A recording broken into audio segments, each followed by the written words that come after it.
खुलुमबाय आंनि बे डेली आपडेट बड' इउटुब चेनेलाव नोंथांमोनखौ बरायहरनाय थाबाय।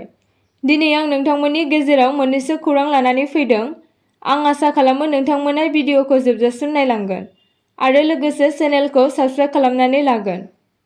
दिनैनि मोननैसो खौराङाव दङ दासान्दि आसामाव गुबुन हादोरनिफ्राय आयेन बेरेखायै आसामाव हाबफैनायखौ आसाम पुलिसआ हमगासिनो दङ। मैया फुंनि 1 बाजियाव आसाम पुलिसआ बांलादेशनिफ्राय हाबफैनाय 7 सुबुंखौ हमनो हादों। बिनि उनाव बिसोरखौ आयेन बेरेखायै हाबफैनायनि थाखाय बिसोरखौ गावसोरनि हादराव थिनहरफिननाय जादों। हमजानाय सुबुंफोरनि गेजेराव 3 हिनजाव आरो 2 हौवामोन। गुबैयै बिसोरनि मुङा मास्ताबिज रहमान, आसमा बिबि, आबानी सादर, लिमा सादर, सुमाया अख्तर। मिथिनो मोननाय बायदिब्ला जानुवारि 2024 मायथाइनिफ्राय दिनैसिम गासै 54 आयेन बेरेखा हाबफैग्राफोरखौ हमनाय जादों। करिमगन्ज जिल्लायाव 48, बङाइगाव जिल्लायाव 4 आरो हाफ्लंआव 1 आरो धुबुरीयावबो 1। बिनि गेजेराव 45 सुबुंफोरखौ गावसोरनि हादराव थिनहरफिननाय जादोंमोन। बबेखानि 9 सुबुंखौ करिमगन्जआव खानाय जादों। नैथि खौराङाव दङ नगावआव 13 बोसोर बैसोनि हिनजावसाखौ जिनाहारि खालामदों। दासान्दि रायजोआव जिनाहारि खालामनायनि जाथाया गोबां गले-गले जाफ्लेबाय थानायखौ नुनो मोन्दों। आरोबाव फिन आसामनि नगावआव सासे उन्दै गथ'खौ जिनाहारि खालामनायनि जाथाया सिगाङाव फैदों।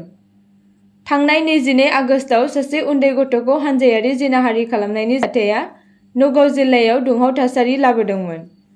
आरो सनिबाराव नगावआव सासे उन्दै गथ'खौ जिनाहारि खालामनायनि खौरां मोन्नाय जादों। बे जिनाहारि खालामनायनि जाथायनि दायाव सासे सोरखारि फरायसालिनि फोरोंगिरिखौ हमनाय जादों।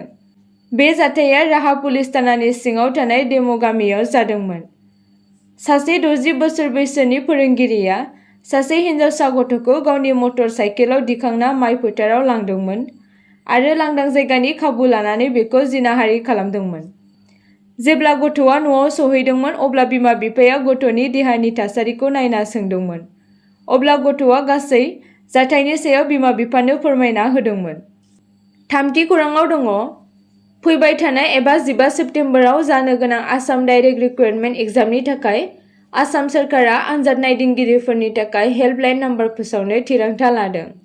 बे हाबाफारिनि थांखिया जादों आनजादनि समाव गाज्रि आखुनि आखु दिन्थियोबा एबा आनजाद लिरनाय समाव सोरबा सुबुङा जुदि आयेन बेरेखा हाबा मावोब्ला बे हेल्पलाइन नाम्बाराव होनाय नाम्बारआ रिपर्ट खालामनो हागोन। गिबि मन्थ्रिया फोरमायो दि सोरखारा बे बिथिङाव मोनसे गोदान आयेनारि राहा खालामनो सानगासिनो दङ, जेराव सुबुंफोरा आनजादनि नेमफोरखौ सिफायनाय नुनो मोनो। जुदि सोरबा आनजादाव आयेन बेरेखा हाबा मावोब्ला बिसोरखौ हमनाय जागोन आरो बिसोरनि मुवाफोरखौबो लानाय जागोन। ब्रैथि खौराङाव दङ बिहारनि सारण जिल्लायाव सासे नंखाय डाक्टारजों अपारेसन खालामजानायनि उनाव सासे 15 बोसोर बैसोनि हौवासाया जिउ गोमायो। फोरमायनाय बायदिब्ला गोबानाय आरो उदै सानायनि थाखाय सेंग्राखौ गंसे हस्पिटालाव थिसननाय जादोंमोन। डक्टर अजद कुमार पुरीआ शुक्रबारनि मोनायाव गनायथि गैयाजासे सेंग्राखौ अपारेसन खालामनो जागायदोंमोन। बिथांमोना अजद होदों दि बिथांमोना गावनि मबाइल फनाव इउट्युब भिडिअ नायनानै सेंग्राखौ अपारेसन खालामदोंमोन। जेब्ला अपारेशननि समाव हौवासानि अबस्थाया गाज्रि जादोंमोन, बे समाव नखरनि सुबुङा हेंथा होदोंमोन। अब्ला पुरीआ नखरनि सुबुंफोरखौ सोंखारिदोंमोन, "आं बेवहाय डाक्टार ना नों?" होनना। जेब्ला हौवासानि देहाया गाज्रिनिफ्राय गाज्रिसिन जादोंमोन, अब्ला डाक्टारा हौवासाखौ पाटनानि गंसे देहा फाहामसालियाव लांनो थिरांथा लायो। नाथाय थांबाय थानाय समावनो लामायाव हौवासाया जिउ गोमायो। बिनि उनाव डाक्टारा हौवासानि गोथै सह'खौ गारनानै जाथाय जायगानिफ्राय खारखोमालाङो। नखरा डाक्टारखौ सांग्रांथि गैयै आरो गाज्रि आखु दिन्थिनायनि दाय होनानै जायगानि पुलिसनो मोनसे कमप्लेन थिसनो। बिथांमोना दाबि खालामो दि बिथाङा रोंग'थि गैयै आरो बिथांनि मावनायफोरा सेंग्रानि थैनायनि जाहोन होनना। नंखाय डाक्टार आरो बिथांनि क्लिनिकनि मावफारियाफोरनि बेरेखायै मोनसे केस रेजिस्टार खालामनाय जादों। पुलिसआ दायनिगिरिखौ हमनो थाखाय नायबिजिरनाया सोलिगासिनो दङ। बाथि खौराङाव दङ आसाम सोरखारा आसाम रायजो फरायसालि गोदान सोलोंथाइ बर्ड (ASSEB) दानो थाखाय मावख'आरि महरै मोननै गुदि सोलोंथाइ बर्डफोर मेट्रिक आरो हायार सेकेन्डारिखौ ज' खालामनो थांखि लाबाय। आसाम रायजो फरायसालि सोलोंथाइ बर्ड आयेन 2024 नि सिङाव दाजानाय बे गोदानै गायसनजानाय बर्डआ दा गासै रायजोआव फरायसालि सोलोंथाइनि सामलायनाय आरो गुनखौ नायगोन। सिगाङाव सेबाया मेट्रिक आनजादफोरखौ खुंनायनि थाखाय बिबान गोनांमोन आरो एएइचएसइसिआ थाखो 12 नि आनजादफोरखौ सामलायोमोन। दा मोन्नैबो आनजादखौ ज' खालामनानै आसाम स्टेट स्कुल एडुकेशन बर्डआ दा गोदान हायुङारि सोलोंथाइ खान्थि 2020 जों गोरोबनानै सोलोंथायारि खुंथायखौ मोजाङै खालामना मोन्नैबो आनजादखौ सामलायगोन। आजिरा मोननाय आइएएस मावख'गिरि आरो सेबानि बारग' मासिगिरि रमेश चन्द्र जैनखौ एएसएसइबिनि मासिगिरि महरै थिसननाय जादों, जेराव रुगमा गहेन बरुवाया लेङाइ मासिगिरि महरै खामानि मावगासिनो दङ। सोलोंथाइ मन्थ्रि रनज पेगुआ रबिबारखालि ससियेल मिडियायाव फोरमायो दि बे आगाना गोदान सोलोंथाइजों गोरोबफायो। 2020 मायथाइनि थांखिफोर, जायनि थांखिया आसामनि सोलोंथायारि दाथायखौ गोदान मुगायारि खालामनाय।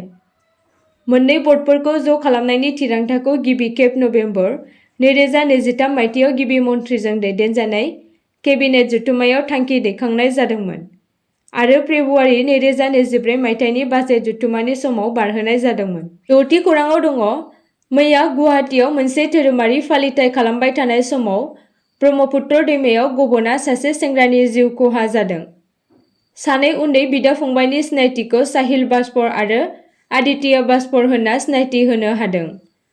बिथांमोना धोरोमारि खान्थिनि समाव गावसोरनि नखरनि सोद्रोमाफोरजों दैमायाव थांनाय समाव ब्रह्मपुत्र दैमानि जोबोद गोब्राबै बोहैनायजों बोहैलांदों। दैबानाजों बोहैलांनायनि रिपर्टनि उनाव स्टेट डिजास्टार रेसपन्स फर्सखौ लेंहरनायनि उनाव साहिल बास्परखौ नागिरना रैखा खालामनो हादों। बबेखानि 10 थाखोनि फरायसा 17 बोसोर बैसोनि आदित्य बास्परखौ दुखुनांथावै रैखा खालामनो हायाखै। बिदा-फंबायफोरा गुवाहाटीनि आम्बारियाव रेलवे कल'निनि थागिरिमोन होनना फोरमायदों। 7थि खौरांआव दङ।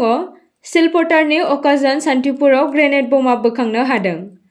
सिलपटार सान्तिपुर अकाजन सान्तिपुर गामियाव हा सिंनिफ्राय हरखाबै गिख्रंथाव ग्रेनेड बमा बोखांनो मोन्दों होनना मिथिनो मोनो।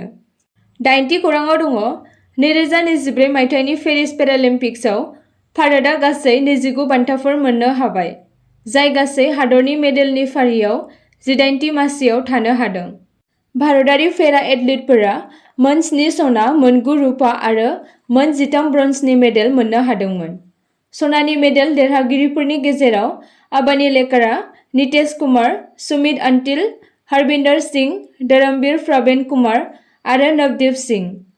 भारतनि प्रीति पालआ पेरालिम्पिक्सआव मोननै मेडेल देरहानो हानाय गिबिसिन भारतारि आइजो ट्रैक एन्ड फील्डआव एथलीट महरै जारिमिन सोरजिदोंमोन। आइजोफोरनि 100 मिटार आरो 200 मिटार 135 बादायलायनाय मोन्नैयावबो ब्रन्ज देरहानो हादों। आसा खालामो नोंथांमोना भिडिअखौ नायनानै मोजां मोनगोन आरो चेनेलखौ लाइक आरो साबस्क्राइब खालामनानै लागोन।